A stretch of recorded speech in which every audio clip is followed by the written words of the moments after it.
Ladies and gentlemen, and thank you for standing by. Welcome to I Find That, the mistakes quality auditors find in your documents and why they matter more than you think. At this time, all participants are in a listen-only mode. Later, we will conduct a question-and-answer session, and instructions will be given at that time. If anyone should require assistance while the meeting is in progress, please press star then 0 on your touch-tone telephone to reach an operator. Please note that today's conference is being recorded. I would now have to hand the conference over to Lee Tachuk and Kenneth Schaefer. Please go ahead. Well, good afternoon, everybody. This is Ken Schaefer with SpeechCheck, and we want to welcome you from whatever time zone it is that you're joining us from.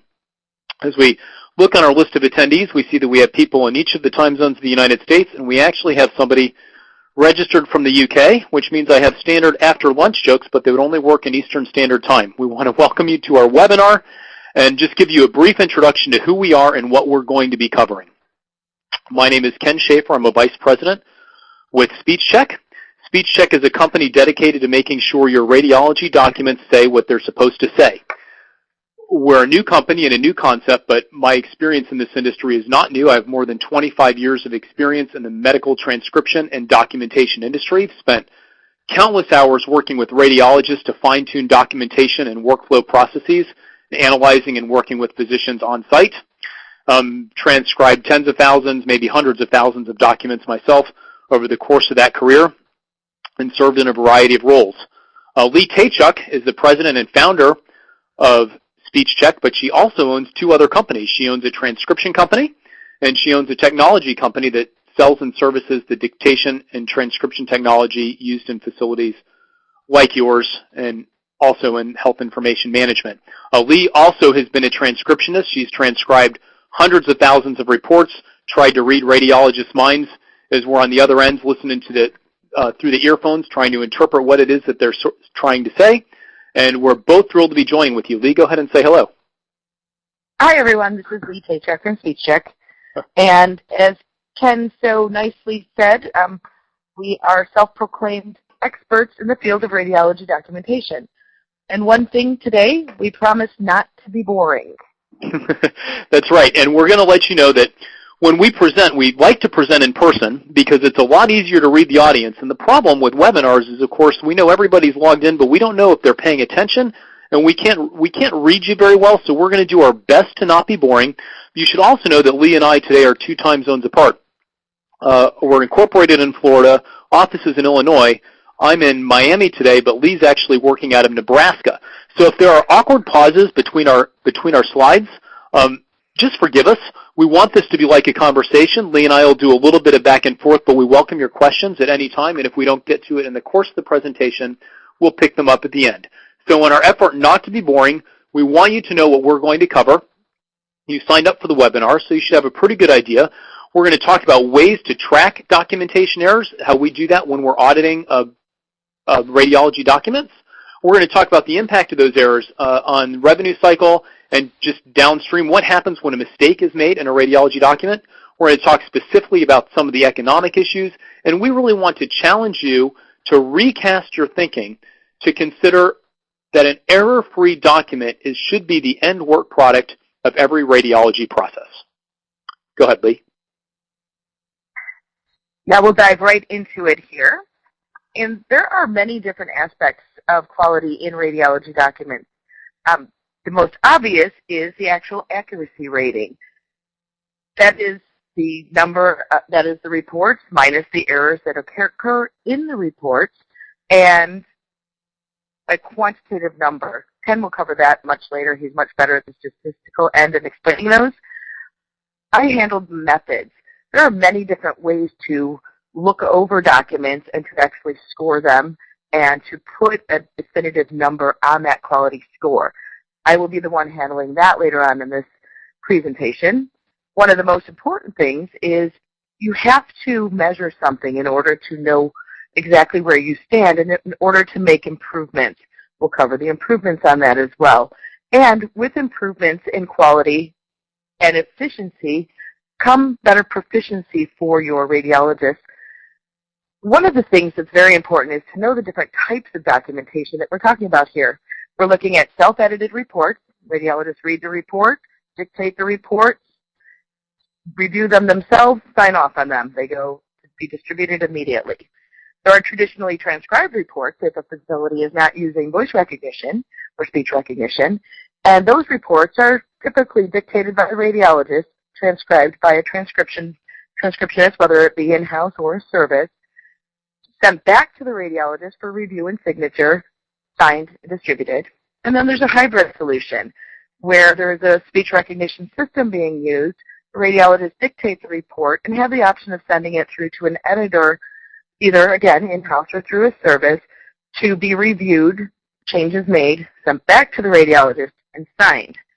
No matter what method you are using to produce those reports, it's very important to have proper training on both the dictating and the editing end, and to have a quality program in place. Because without that quality program in place, you're basically trying to fly without a parachute, something no one wants to do. Now, who is affected by quality? Your department, of course, the radiologist, your patients, basically everyone. Now, if you work in the radiology space, you know that lots of your documents contain errors. It's sort of a tacit acknowledgement that our documents contain mistakes. They contain mistakes, we know, because there's people behind them, and the people are not perfect. So the question we get a lot is, when you find mistakes in documents, who's responsible?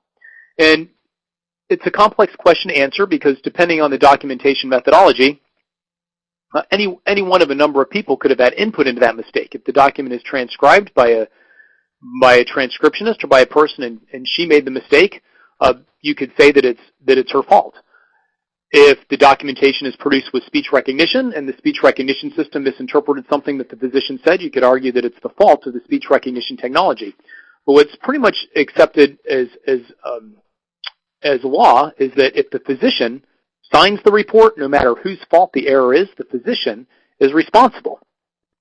At SpeechCheck, what we do is we listen to reports. We actually listen to them. We have trained auditors review the audio portion of a report and see if what was dictated is what the physician actually signed. And again, this is independent of method. Could be transcription, could be speech recognition. Is what the physician dictated what made it into the final report.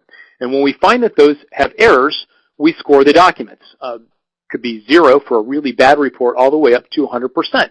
Typical physicians will score in the 85 to 95% range before we start to work with them. But it sort of begs the question, who sets the standard? Who determines what an acceptable error rate is? And the answer is, as far as we can tell, no one really has the capability or governing authority to set a standard. If you talk with the transcription people, the documentation specialists that have worked in our documents for countless decades, what they will tell you is that if a document has a 98% accuracy rate with 0 critical errors, that's acceptable. The Joint Commission, however, wants a 100% accuracy rate. We believe that every document should be 100%, but we want you to understand that how quality is measured can be a little bit subjective. If a period is missing or a comma is out of place and the error doesn't affect patient care, does that mean that the document has poor quality? Well, clearly that error does not have the same effect or impact as a left-right discrepancy or the occasional sex change that we all see in a radiology report. But the goal for all documentation processes is 100% quality and accuracy. Now, it's also important to realize who discovers these errors. It could be the referring physician. You could get an email back saying there's an error. You could get a screaming referring physician on the phone saying, "What are you doing?" You can get a funny one back. We call them the bloopers and call them the wall of shame. It can be the radiologists themselves when they go back to look at a report, perhaps to do an addendum with previous films. It can be the patients. A lot of facilities now have patient portals, and when a patient sees an error, if they recognize that there's an error, that could be very upsetting to them for many reasons, which, again, we'll cover as we go. And the worst case scenario is that a lawyer finds an error in a document, because if there is a court case happening and there is a mistake, no matter how minor in a document, the lawyers will use that to question the validity of the entire report, the diagnosis, and the treatment. No matter who finds the errors, there are downstream effects that are fairly measurable and fairly predictable, and we put those broadly into 4 categories. The first one has to do with lost time. One of the impacts of documentation errors in your downstream clinical course is time. And why is that? Well, it's simply because when a physician discovers an error, the report, if it's already been signed, if the document has already been authenticated, a new report needs to be created, typically as an addendum. Billing cycle may need to be rerun again, depending on whether or not there was a rejection the first time, and that results in lost productivity, not just to the radiologist, but to the technician, to the clerical people, to whoever it is that's involved in discovering, tracking, monitoring, communicating about that error once it's fixed. So the first impact of documentation errors is lost time. But as we all know from business school, or just life, time is money. So the second impact of undetected errors is lost money, and that can manifest in a variety of ways. Documentation errors we don't touch on this in this presentation, but documentation errors can result in lawsuits, which is obviously a huge source of lost revenue. We find in our documentation audits that occasionally we find entire series or categories of reports that are underbilled simply because the documentation is not right.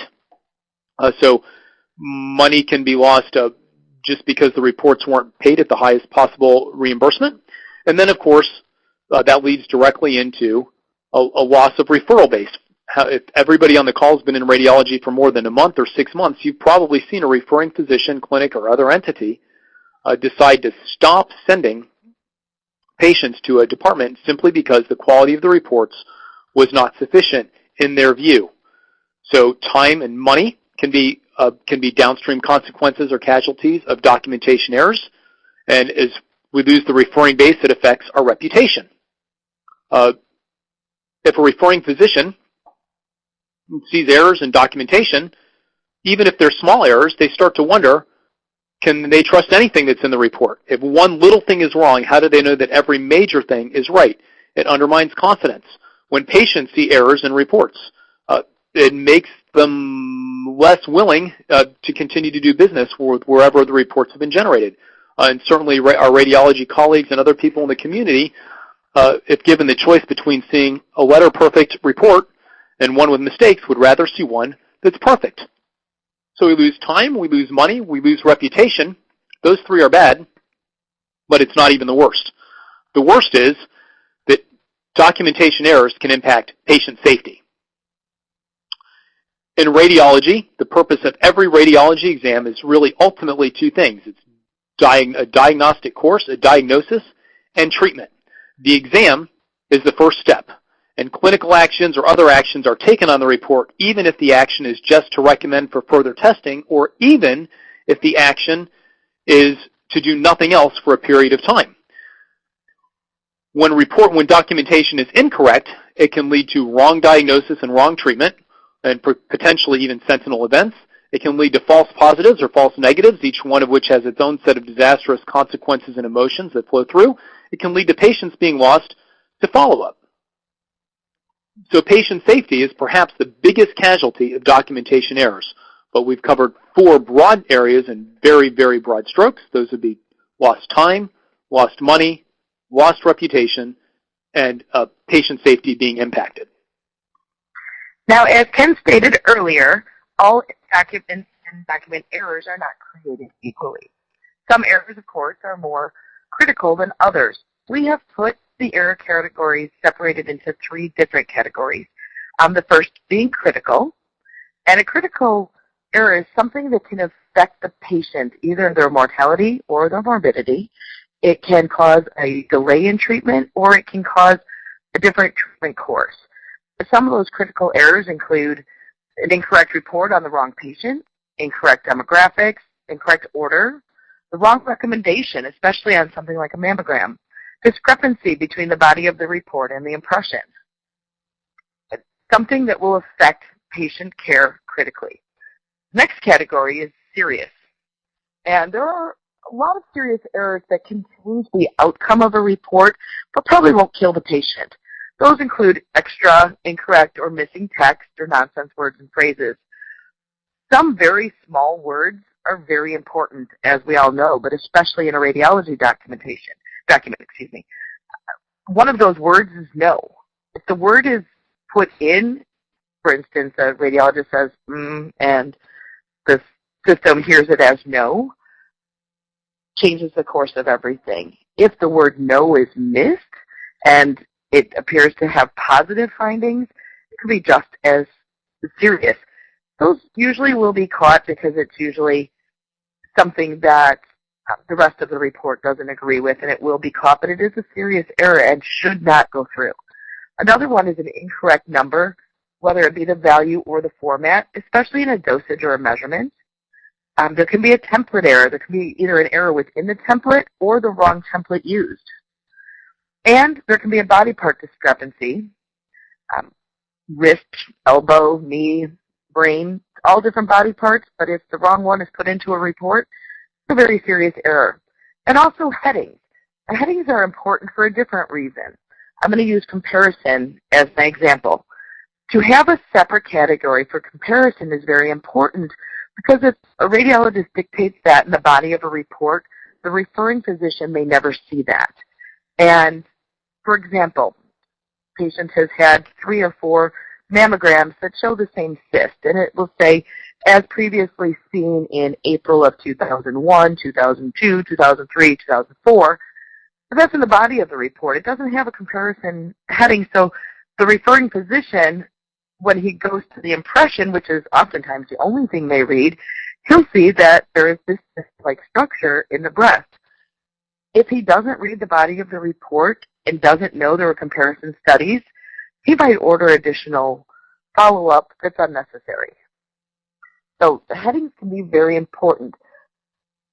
The next are non-critical errors. We never want our referring physicians laughing at any report that they see. These are things that will not change the outcome or probably will not change the outcome of a report, but they do have that fool factor. It can be a medical word that's left out. It can be the wrong medical word used. There can be extra characters, periods, commas, etc. There can be non-medical word misuse or omission. It's some of those unacceptable words, abbreviations, or phrases that have been put out on that unacceptable phrase list from the Joint Commission. We call those non-critical because unless the Joint Commission is in there looking at the reports, it's not going to affect the treatment or the outcome. However, it is important to know the compliance issues and to follow them. The last is, we have formatting, and then we have grammar, punctuation, and capitalization. They don't seem that important when you see those mistakes, but radiologists are highly educated, very intelligent individuals. And when someone sees that they're not using proper grammar, they're not using proper punctuation, their entire report is one sentence long, they don't look like they are as intelligent or educated as they truly are. They dummy themselves down, for lack of a better term, and no one wants that, especially not the patient, especially not the radiologist. Lee, can I ask you for a clarification on this slide?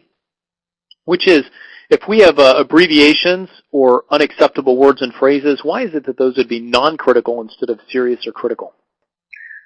Because they really don't change the meaning of the report. It's just something that the Joint Commission has put out and said should not be used. Some insurance companies have some of those. We all know about not using rule out in a critical indication. It will bounce back from the insurance company. They're more of an annoyance than actually changing the meaning of a report. Right, thanks for that. Welcome. So now we're going to get some actual examples of these errors to show you what we're talking about and how different they are. The first are critical errors. These are the ones, as I said, that are potentially harmful to a patient and can definitely change the diagnosis and treatment plan. First screen I'm going to show you is just something funny. And all of these that we're going to show you are actual errors. These actually happened. And except for one, which I'll tell you about, it is a funny screen, not this one. And we found them either on the transcription side, just through years of collecting, for lack of a better term, bloopers, errors, and on our audit side. So as I said, these are actual errors. This was a critical error. There are 2 patients named Kelly Smith. One is male, one is female. They both came in for abdominal ultrasounds for different reasons. You'll see in a second, obviously. The male Kelly Smith came in and he said, got his report and said, whoa, I thought this was a beer belly, but it's not. It's a baby? On the other hand, female patient, obviously 6, 7, 8 months pregnant, came in, same name, and her report said, wow, here I've been thinking this was a baby, but my report says it's just obesity. I just have a beer belly. This was obviously something that was caught because it's just very obvious, but there's something, a very similar situation on something that we also actually had. I've changed the names, of course, on all of these, but this was the wrong report on the wrong patient, which was scary but not obvious. The good thing about this is both of these women see the same OB, and this, because of that, this office is aware that they have 2 pregnant women about the same gestational advanced age, and they know that these things can happen, so they make sure that they've got the right patient, they match up the birthdays, etc. These 2 reports, the lady on the left, her report said that everything was great. She just has to go back to her OB in another month. The other woman, who looks very worried for a reason, is because she was told that her baby has a severe heart abnormality and will need surgery in vitro. It is a good thing that these were caught because they were mixed up. The baby on the left was actually the one with the defect that will need the surgery. The one on the right is a healthy baby. With the mother worrying, stress is not good for the baby or the mom. So it's a good thing this was caught at the OB level. The patients never really saw these reports. Here are some other examples of critical errors, things that we all see in reports, and we see them pretty regularly. BI-RADs are very important for many reasons, for follow-up, for staging. If the wrong number is there, it could have serious impact on the patient's treatment or care or lack thereof. If you get a BI-RADS 1, you're coming back in a year for another mammogram. If you have a BI-RADS 4, you're in further testing. If not that day, then very soon after. Another example is that we see know, now, known, and new very often as errors in reports. This one said that there is now extracapsular rupture of the left implant, but the final report went through as there is no rupture. Very critical, very, very critical error. And the next is something that is seen more on traditional transcription than in speech recognition documents, just because of the PACS pulling the report over, but it can happen if it's entered incorrectly at any level. This is a portable chest in an elderly patient with pneumonia that was actually taken at 12:30 p.m. The report or the visit that was pulled was the one that was taken at 12:30 a.m. The problem here and why it's critical is because the exam taken later showed worsening than the one taken earlier. But the report had the earlier time. The next one was grabbed incorrectly just because it was the only one available. And that progression showed that the patient was improving when actually the patient was declining. Again, very critical errors can affect outcome, can kill a patient for, not pulling any punches. Not all errors are critical, though. We also track serious errors as a category. And when we say track errors, I think we actually have 17 different with 17 different categories of errors, but we put them in these 3 categories: critical, serious, and non-critical. So serious errors we're going to just broadly define as any error that would change the meaning of the report and possibly the outcome. And as we move into this, I want to remind all of us that we are all consumers of healthcare. We don't just work in the system. And one of the reasons we're passionate about healthcare is because healthcare affects us. So even at SpeechCheck, where we spend our days and lives looking for mistakes, we want to understand that every mistake is actually connected to a patient. Every radiology report tells a story. And here's what I would suggest. If you're on the call, and if I had you in a room, I would ask you, it would be easier. You can all raise your hand. If your husband or your wife comes to your facility for a radiology report of whatever kind, odds are, with permission and within the bounds of the HIPAA guidelines for your facility, you're actually tracking that just a little bit more carefully. When the radiologist goes to read it, you might go and stand over his shoulder or her shoulder. And you are going to make sure that whatever needs to be done for your husband or for your wife or for your son or your daughter or your friend, that within the bounds of HIPAA and what's legal, you're paying special attention to those reports. And the reason that's I'm mentioning that is because the next report, which for some reason is actually not, Lee, I don't see those graphics. So if you guys are seeing them, my internet may just be lagging, which happens from time to time. Nope, they're coming up now. Okay, perfect. Great. So in this report, this is important because this is not one that we found as an auditor. This report we actually found as a patient. And the patient was not me. It was Lee, my co-presenter. And Lee had an ultrasound of the left axilla, and the physician dictated that the largest lymph node, there were 5, but that the largest one measured 4.4 centimeters, and biopsy is clinically indicated, meaning in the treatment plan, of course, the next thing that's necessary is going to be a biopsy. However, the speech recognition system heard, and the doctor failed to correct. Really, it's only one character out of the 5 is different. But the measurement of the largest lymph node was wrong by 90%. The system transcribed it as 0.44 centimeters, and the doctor didn't catch it. Again, he is responsible. And it said biopsy if clinically indicated. That would be a one-character difference between if and is, but obviously a completely different clinical course. Now, it so happens that Lee has been in the healthcare profession for more than a few years. More than a few years, and was reading her report carefully, and has the eagle eyes of a transcriptionist. There was a prior body of knowledge in her record, other reports and studies that had been done. So this error was actually caught. But clinical course for this is, you're having surgery, right? It's like on Friday. Yes. Right, for a biopsy. So, I mean, biopsy is clinically indicated, and you're having that.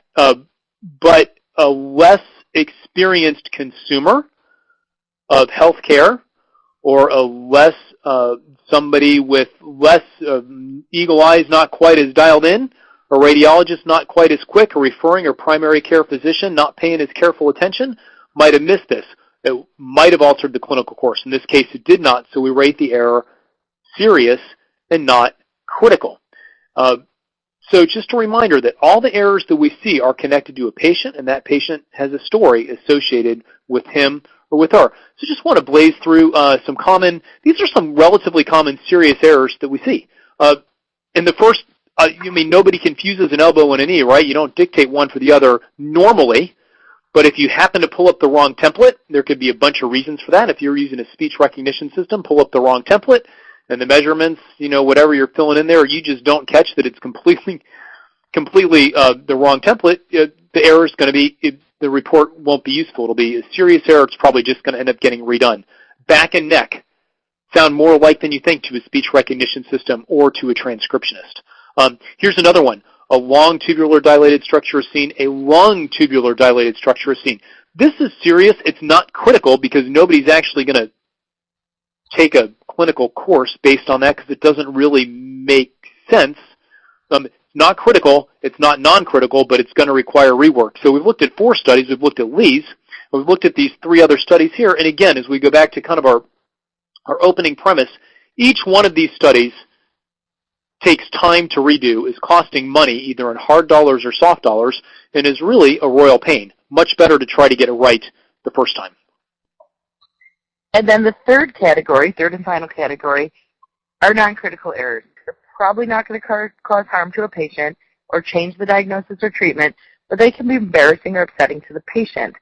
The first example I'm going to give is just a funny one. It's an incorrect use of a comma or a punctuation, and it's something that many of us have seen, especially on T-shirts, on Facebook, different places we've seen this, but it is funny, and it does prove that commas can kill. This first picture here is a lady and obviously her grandmother out to lunch, and granddaughter says, "Let's eat, Grandma." However, if the comma was missed, it would have a much different meaning. It would say, "Let's eat, Grandma." So funny error, not critical. It's going to be caught. No, everyone knows we're not about to eat Grandma. So it is considered a non-critical error. This was the one that I was talking about that we haven't actually seen, but it does demonstrate that punctuation is important. And I would guess that if that actually were to happen, that would be a critical error for the grandmother. At least she would think so. Yep. And then here are some other examples. And I do have a little aside on here that says about formatting. And it's formatting should be uniform across the department. And I did already talk about the comparison included in the body, but just to talk for a second about the formatting. If every document coming out of your department follows the same formatting, it's going to be easy for everyone to read. It's going to be easy for another radiologist, for a referring physician, for a patient, for a floor, for the ER, for anyone who's looking at these documents. If they know that at any time, any report, they can look and see that the clinical indication is at the top, the impressions at the bottom, and the findings are truly just the findings, they're going to be a lot more comfortable with the reports. It's really for ease of reading more than anything else. But as Ken said, time is money, and if they have to search and hunt and peck around to find out where everything is within a report, someone could get very frustrated. Again, these are some non-critical errors. The misuse of an or a. The second example is very obvious. It's not going to change any meaning, but it does make a physician look careless. It says at the 11 o'clock position, 10 centimeters from the nipple, but the report left out from the, and that wasn't caught. And then the last one is one of those ones that I was talking about, the fool factor, that these are highly educated, highly intelligent individuals who know their grammar, and to have a system make them look like fools is not good for anyone. You know, whether an error is critical, serious, or non-critical, there's actually a flowchart that we built that shows the workflow for a documentation error, and it's almost always the same. There are variations. I like to say we actually have 3 C's. An error is created, it's caught, and it's corrected. If you just take a look here, this shows the downstream impact of a documentation error. On the left, the error occurs, and on the right, diagnosis and treatment are potentially adjusted. The error is discovered, and we've got a half a dozen ways that could happen. Then there's communication, then a communication process from the person that discovers the error to the people that can actually fix it. May not be efficient. It's probably going to burn a bunch of time. Films pulled back up. It just depends on your process. Most of us are in packs. That may or may not take any time depending on the age of the image. But if there's comparison films involved from the archive room, you're going to have to go grab those things again. So it could be multiple people involved. Somebody's going to have to reread that study. And that's a big deal. For this reason, the original radiologist would be the preferred person to reread. If he's not available, you might have somebody else reread it, and if the results don't match in substance, then you're going to have a whole other nightmare. The document is then turned into an addendum. Potentially this triggers a peer review process. Not always, but potentially. Some of your risk management people may be involved depending on the severity of the error. Something may or may not need to be rebuilt. It will certainly need to be redistributed. Now you've got 2 versions of a document, 2 separate results sitting there attached to the patient. You've got to point things so that when people are looking at the EMHR, they're looking at the right report. And then, of course, a new clinical action all the way on the right-hand side at the bottom. New clinical action may be taken in terms of diagnosis or treatment, and hopefully there's no tremendous harm that needs to be undone. The reason that slide looks complicated is because it is. And most radiology departments don't actually think about the amount of time that it takes to burn through that. You know, if an average radiology department does 500 reports a day, even 1, 2, maybe 1% or 0.5%, that's a lot of manual rework to do for reports that have errors if the errors are preventable. And those errors have a huge economic impact, and that entire chart leads to this guy, which we're going to put on the screen here. And this may be the scariest slide. We're giving grandma a run for her money here. I especially like, I like that I don't know who this guy is, because as frustrating as that last chart can be, we don't know if the guy screaming at the computer actually, it looks like he might be trying to eat the computer. I'm not exactly sure what this guy's doing. He might be the radiologist. He might be a technologist. He might be a patient. He could be the referring physician. Looking at him, I'm kind of thinking he might be the radiology director. I'm not really sure. But what documentation errors lead to is frustration. It's just like water dripping on your head all night. I mean, it's bad stuff. It's frustration for the radiologists, for the staff, for the patients, for the payers. And kind of our core theme with documentation errors is that with a little bit of work up front and a little bit of process in place, a lot of that can be reduced or avoided by more careful attention to documentation quality. But there are other important steps that are often overlooked or skipped. These are post-rereading, redistribution, rediagnosis, and treatment plan. some of these could be put under the category of trending. By trending, you see a pattern and you take steps to correct it. An example of this is the same error occurring over and over again by the same person or persons that, if corrected early on, would not occur again. And trending is very important because you see a trend, for lack of a better word. And why it's important is that what you see and what you measure can get corrected, as Ken will expand on a little bit later. But the reason that it's important to catch these things and correct them is because referring physicians are part of your customer base. And just because they're not complaining doesn't mean they're not frustrated. And there is a saying in the business world that says not all customers complain, some just leave. You don't want that to be your referral base. And when there's patterns, when we find patterns that we can establish trend lines and track them over time, whenever there's a pattern that's consistent, it's actually relatively easy to improve with the right amount of attention. Just like anything else. We evaluate, we improve, we plan, but we must implement the plan. That's a cycle that needs to continue. Implement, execute, change, improve. All those are words that we need to pay attention to because we know what gets measured gets improved. But the difficulty that we have in our radiology departments is that radiologists and the people that support them by nature tend to be very quantitative. We like to measure things that are hard and that are very hard statistics, things that are easy to do, that are quantifiable. For example, we like to measure turnaround time. We like to measure ordered to taken, taken to completed, completed to signed, signed to delivered. Those are the statistics that we track. The difficulty with quality is that almost by its definition, it's somewhat subjective. Remember that we said there's actually no real certifying body to determine what quality is good and what quality is bad and how it should be measured and what's acceptable. So our observation as we talk to radiology departments and clinics around the United States is that radiology people, by and large, there are exceptions, tend to resist measurements that are subjective. So at SpeechCheck, what we attempt to do is we try to make a subjective measure objective by applying the same standards to it over time so that as we measure it, it can get improved. The danger for radiology departments is that we tend not to track quality because we don't know how to do that. So at SpeechCheck, that's one of our main roles, is just making something subjective become objective so that you can track it on Excel with your turnaround times and everything else that you measure and set benchmarks for. Now, as Ken just mentioned, one of the important parts of this analysis process is the method. And you have to think about how are your reports going to be checked and who does this. It's important to know that this is not the same as peer review.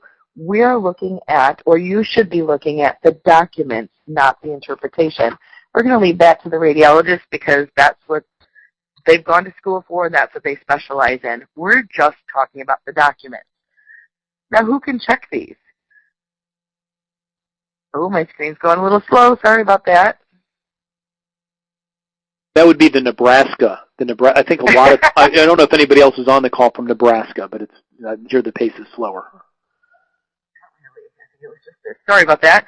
Anyway, the transcriptionists or the editors really can't do a full quality audit objectively because there is a conflict of interest. If they're evaluating their own work, they're going to be inappropriately laxed because, let's face it, who wants to make themselves look bad? If they're evaluating a speech recognition document, self-edited by the radiologist, they could be inappropriately harsh. Job security. If the work looks really bad, editors might be used more. Be a little unrealistic in that, but they do feel that if they're exceptionally hard, things that might be more important to them, not so much to the document, they'll make the speech recognition engine look bad. That was in quotes. And by the same token, techs really can't do any of the quality audits because they just don't have the training or the listening skills to do so. They're great at what they do, but they are not documentation specialists. So basically, you really just can't hire the fox to guard the henhouse. You know, that's right. The best auditors for any process are always impartial experts. And, you know, we see that in every process, whether it's manufacturing or whether it's accounting. You know, everybody on the call, everybody in the webinar drives a car, and all those cars before they went on the road had some kind of QA process applied to them. We would not think about driving cars that didn't have some kind of quality assurance behind them, but we do that with radiology documents all the time. Which brings us to the radiologist. It is difficult for a radiologist to prove their own work without the proper training. It's not impossible, but it is difficult without that training. And the best method in terms of efficiency and productivity is to do it yourself or to have the radiologist audit their own work. But it's physically impossible to do so on a consistent basis. I guess the best example I could use is think about proofing your own resume. No matter how many times you proof it yourself, as soon as someone else looks at it, they find what should have been an obvious error to you. Or we've all done this. We have typed an email. We've proofed it time and time again. It's very important. We hit send. It doesn't go right away. You get that little hourglass, and you're looking at it, and you see the most glaring error, but there's nothing you can do about it. And the reason these things happen is because your brain is very efficient. It fills in the blanks, and you see what you think you should see, making it virtually impossible to proof your own work. There are ways to work around this. There's some tips and there's some tricks to do so, but it does take training, and it does take learning the processes to avoid that you see what you should see phenomenon. So at SpeechCheck, the approach we've taken with the idea that the best auditors for any process are always impartial experts, there's a variety of ways you could get impartial experts into your facility to do that kind of audit, but our experts listen to reports and basically score them and give a baseline score that can then be tracked over time in terms of improvement or staying the same, or even in the occasional, kind of less frequently, decreasing. And what we recommend is that for an average-sized radiology department, we'd recommend after a good baseline is established, we would recommend quarterly audits. It would be great if every report could be audited by a third-party impartial person and we could make sure that everything was exactly what the physician dictated. That's simply not realistic. It would be too expensive. It would be too time-consuming. So what we find is that we look for about 1 to 2% of reports per quarter, depending on the volume and maybe with some tweaks. And the tweaks would be related to if you have physicians that are dictate a disproportionately large or small amount, they might need fewer or more reports analyzed. But if we get 1 to 2% of reports a quarter for each physician, for an average-sized department in general, we can provide actionable data to radiology directors so that they can track their quality and quality trending over time. Now, the last stage of the analysis process is the record keeping. And these are some things that you need to keep in mind as a department. Who maintains the accuracy reports? Is it a clerical function? Is it a set person? Do they handle the updates? Is it the director? Because, we all know that you need more on your plate. And who sees these reports? Are they shared during departmental meetings? Are they used for annual or quarterly reviews? Does administration get a copy? Is it something that you would share with your outside providers? If you have great accuracy reports, of course you want to share that because it gives some validity to that accuracy of your reports because you've measured it, tracked it, and now have some solid data. And then how are comparison reports for trending being handled? Because version control is very important. You need the new scores to compare to the previous ones to track either the improvement or the decline. Now, this is probably the hardest step, just like anything with execution, is the record keeping. And you need to keep these questions in mind and decide those before you decide on using outside auditors or putting a quality program in place on your own. Most of the time when I was involved in the documentation side, an outsourced transcription provider, when I was talking to a department about a documentation error, the person I was talking to was their director. And by definition, what that meant was that whatever the problem was that led to the documentation error had escalated. The mistake had been made, and there were all kinds of issues related to that we're trying to undo mistakes in patient care, trying to undo mistakes with referring physicians, trying to manage the radiologist and to making sure he didn't react inappropriately to whatever it was we were addressing. But with quality scoring, you actually are going to decrease the number of times you're talking about documentation errors because sampling over time produces better results. So when we're Analyzing our improvement metrics, quality scores are obviously big. You know, if you start with a quality score of 85% and move to 95%, that's a big deal. If you start at 95% and move to 98, even better. We've actually had a radiologist score 100% on a couple audits in a row. Maybe those guys, you don't audit them into the future at all, or drastically decrease the number of reports that you're looking at. But quality scores are not the only way to measure what's being done in the area of quality. Obviously, it's maybe one of the first ways, but you also want to make sure that every radiologist has been trained in the best practices in dictation and editing. There's third-party resources available on those processes, notably from the Association for Healthcare Documentation Integrity, otherwise known as transcriptionists. Those folks know what it should sound like when you're listening to good dictation. Training on use of the speech recognition system. You'll pardon the somewhat obvious pun, but there are many nuances to how speech recognition systems are used, and whether you're using a PowerScribe product or something from Modal, Dolby, or another third-party provider, there's tips and tricks and techniques to getting those to perform at their absolute best level. So I want to make sure that physicians know those, especially if you've got a physician that's new to a practice. For instance, a radiologist might spend 25,000 hours or so learning to become a radiologist if you count up all the time he's in school and residency and doing his thing. Then he comes on to a new facility. His old facility was, I don't know, Speech Magic or Dolby or something. New facility's got PowerScribe 360 or PowerScribe 5.x, and he's given about 25 minutes of training, if he's lucky, then how to make that work. So are all of your physicians, have they all had the maximum amount of training that they can get and how to make the technology they're using work? Or if they're using a transcription department, same thing. What do they need to do? What would the transcriptionists need to have happen for them to make the documentation as accurate as possible? And finally, if quality audits are being done, are follow-up audits and training also happening? If you just give a physician a score and said, hey, you've been at 95 for the last 6 months and never work with them, well, it should be a pretty easy checkbox to say, hey, you know what? We scored this guy a 95, and now we're going to actually go back and work with them to see if we can move that to a 98 or a 99.2. Listen, bad documents are bad news. Bad documents are bad news. So as we're moving towards wrapping up, we've got just a couple slides left. If you've got questions, you might want to start popping them into your little Q&A box.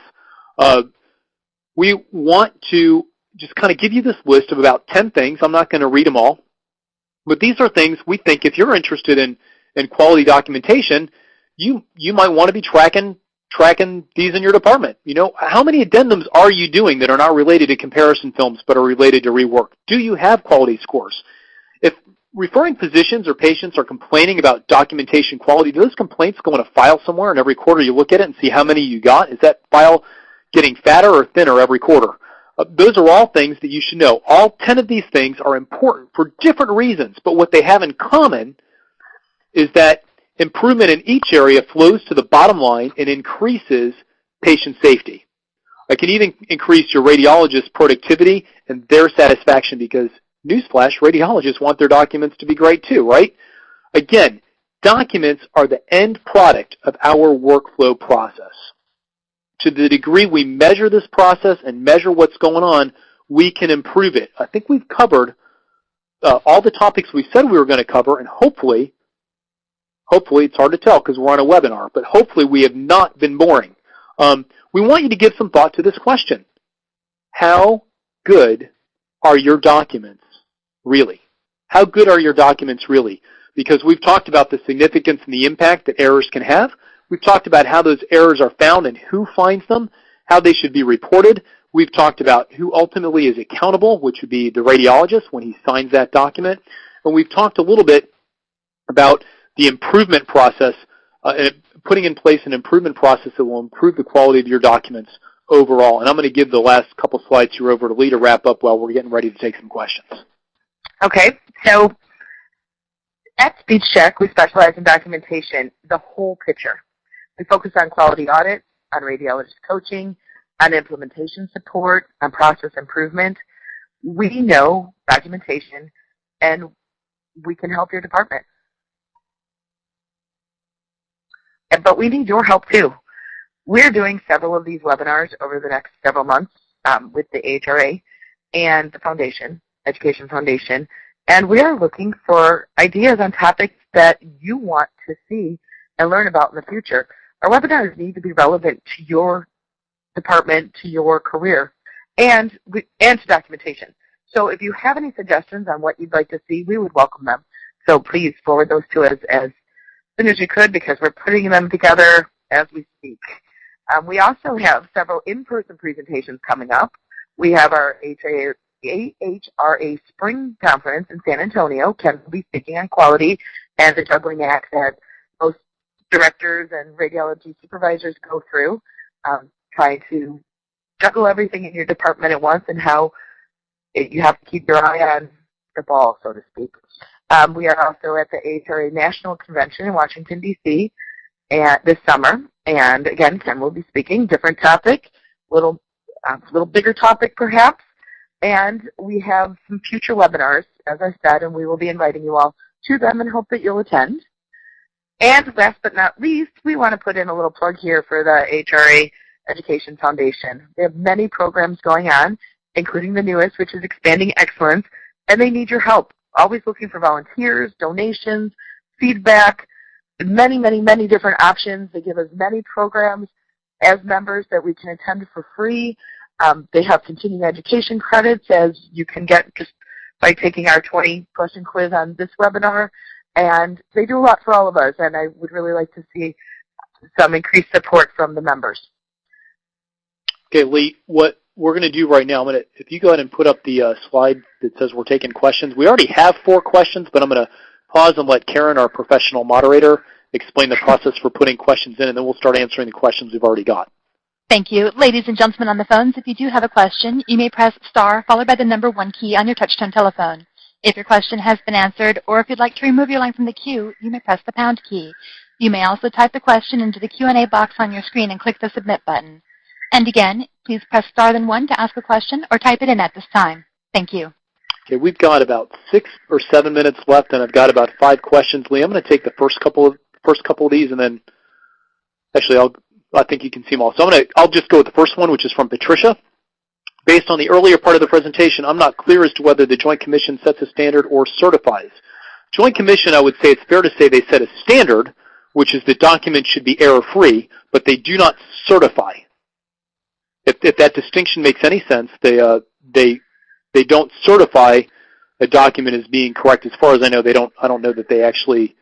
We're unaware of other groups or certifying organizations that do exactly what we do in terms of an audit.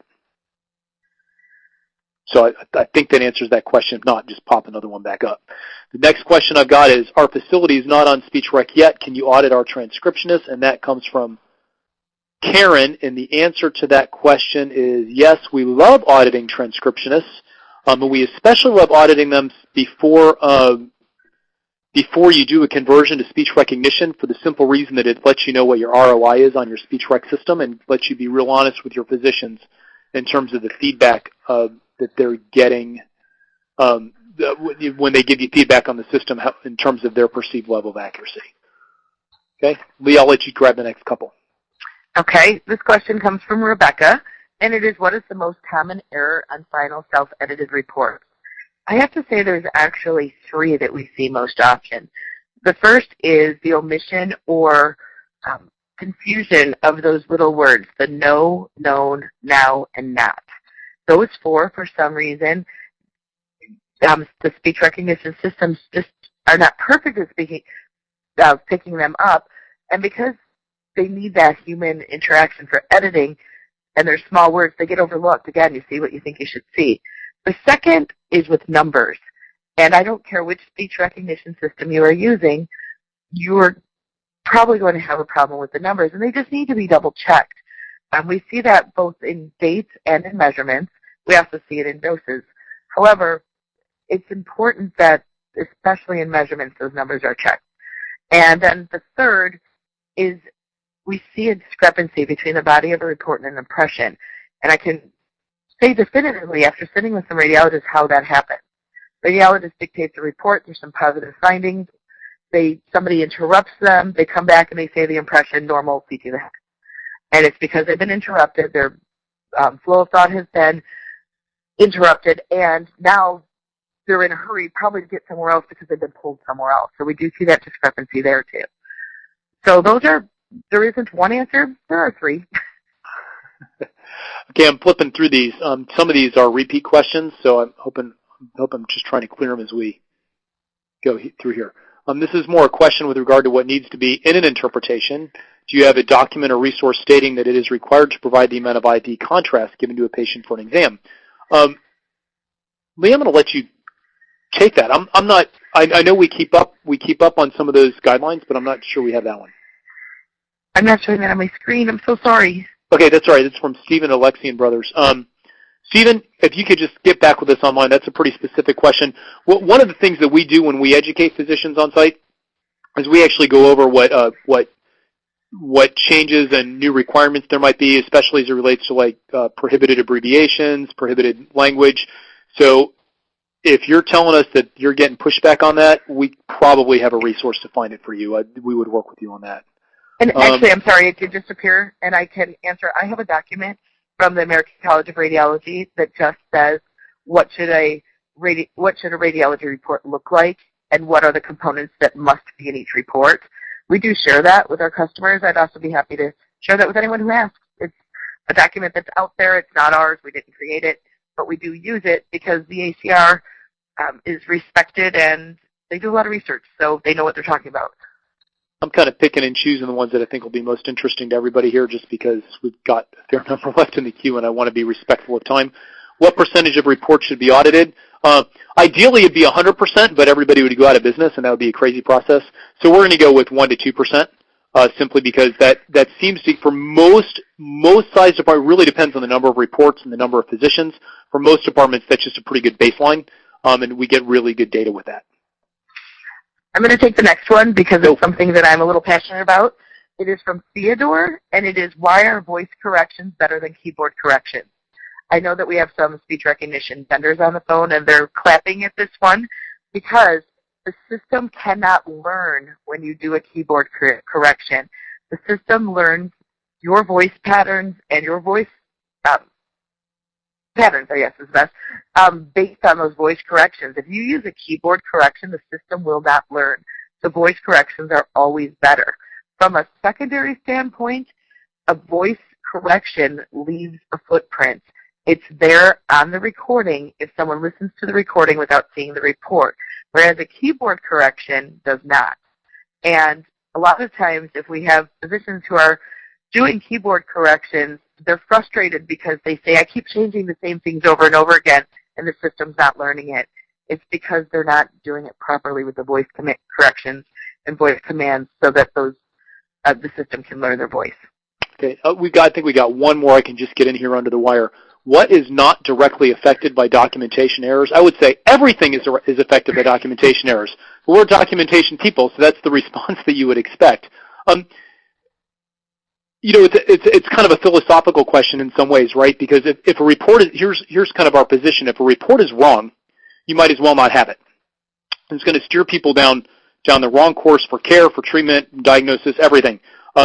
So, I mean, there's documentation errors can be worked around when you have good communication. So the extent that communication is good, if you had your referring physician, your radiologist, and the surgeon, and everybody all talking together, you know, nothing would potentially be affected by documentation errors because they would be communicating and planning a clinical course for a patient.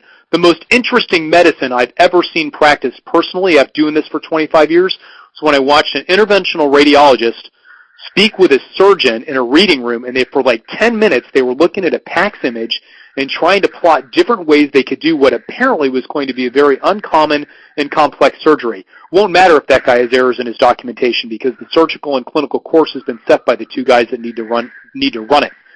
But failing that, documentation errors are likely to affect just about everything at some point in the process. And I think we're going to need to wrap it up because we're actually overtime by my clock. We started a little late. Karen, do we have time for one or two more, or are we at the 1 hour mark? You can take another question. Okay. I'll let you do that, Lee. Great. I am going to, I have two. The first one, and this one's quick. Nancy said, can I send the documentation from ACR to what should be included in the report to all attendees? If I have the email addresses, I certainly will. That was an easy.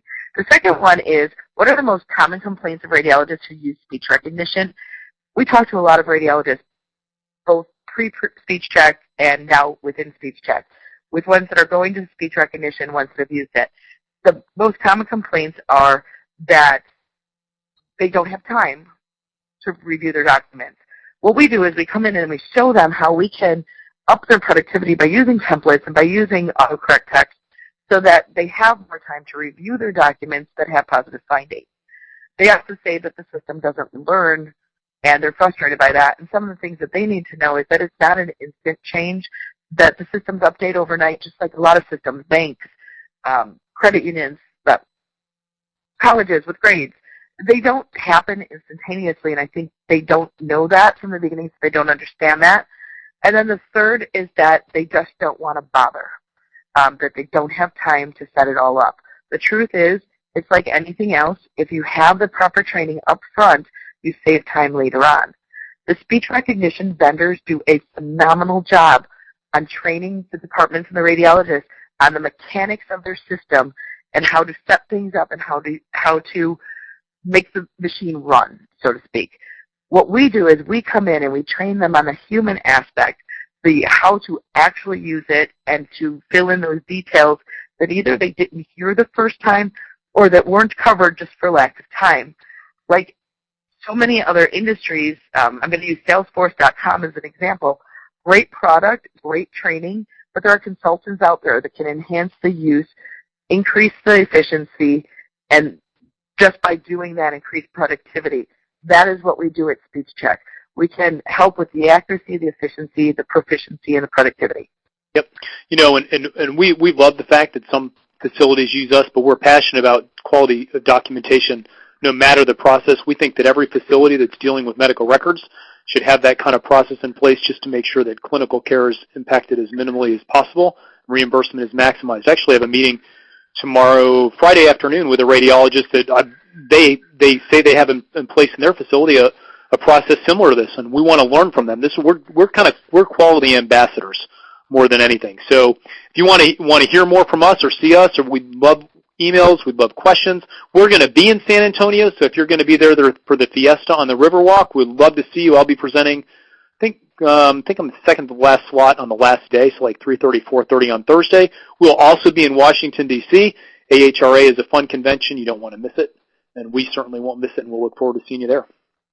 And one thing that I want to mention that I just realized we did not put on our final screen, and I'm going to give mine just because it's the easiest. We have our website up there, but my